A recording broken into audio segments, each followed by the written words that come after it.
नमस्कार, आशा आंगनबाड़ी न्यूज में आप सभी का स्वागत है। 2025 में भारत के लाखों आउटसोर्स संविदा कर्मियों के लिए सबसे बड़ी खबर आ गई है। सरकार ने किया सैलरी में 15% से 30% तक का इजाफा। क्या आपको मिलेगा इसका लाभ? तो चलते हैं दोस्तों, इस वीडियो में आप लोगों को लाइव प्रूफ दिखाते हैं।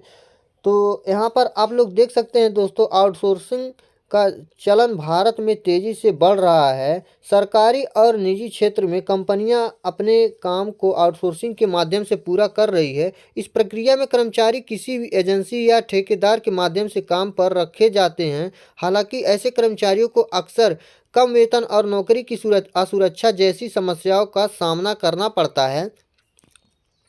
2025 में भारत सरकार ने आउटसोर्सिंग कर्मचारियों के लिए एक नई नीति की घोषणा की है, जिसमें उनकी सैलरी में 15% से 30% तक की वृद्धि और न्यूनतम वेतन 18,000 रुपये प्रति माह तय किया गया है। यह कदम न केवल उनके जीवन स्तर को सुधारने में मदद करेगा, बल्कि उन्हें आर्थिक सुरक्षा भी प्रदान करेगा। सरकार ने 2025 में आउटसोर्स और संविदा कर्मचारियों के लिए वेतन वृद्धि और सामाजिक सुरक्षा लाभों को सुनिश्चित करने के लिए नई नीतियां लागू की हैं।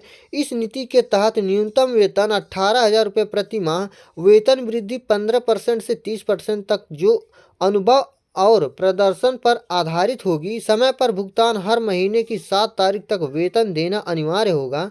सामाजिक सुरक्षा लाभ, ईपीएफ, ग्रेजुइटी और मेडिकल इंश्योरेंस जैसी सुविधाएं। आउटसोर्स कर्मचारियों को कई समस्याओं का सामना करना पड़ता है। कम वेतन, न्यूनतम वेतन भी कई बार नहीं मिलता। नौकरी की अस्थिरता, ठेके की अवधि समाप्त होने पर नौकरी खोने का खतरा, सामाजिक सुरक्षा का अभाव, ईपीएफ और मेडिकल सुविधाओं की कमी, कौशल विकास के अवसरों का अभाव, प्रशिक्षण कार्यक्रमों की अनुपलब्धता।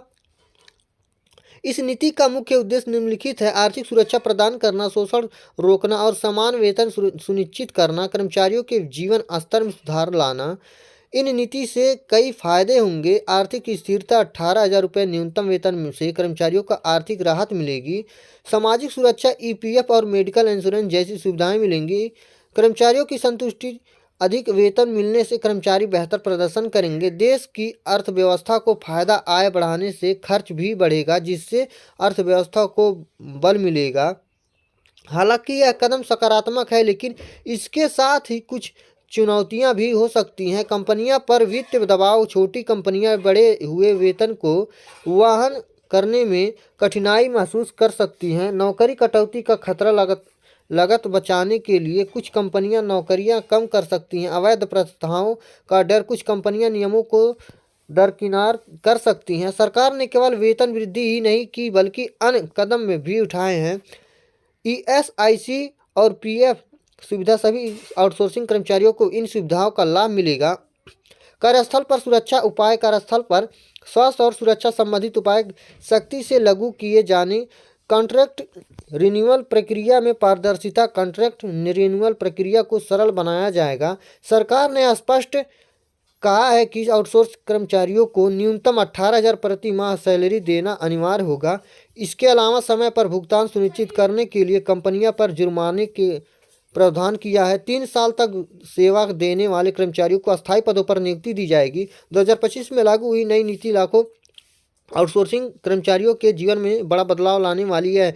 न केवल उनकी आर्थिक स्थिति को मजबूत करेगी, बल्कि उन्हें सामाजिक सुरक्षा भी प्रदान करेगी। हालांकि इसी नीति के कार्यान्वयन में चुनौतियां आ सकती हैं, लेकिन सरकार ने इनमें निपटने के लिए सख्त कदम उठाने का आश्वासन दिया है।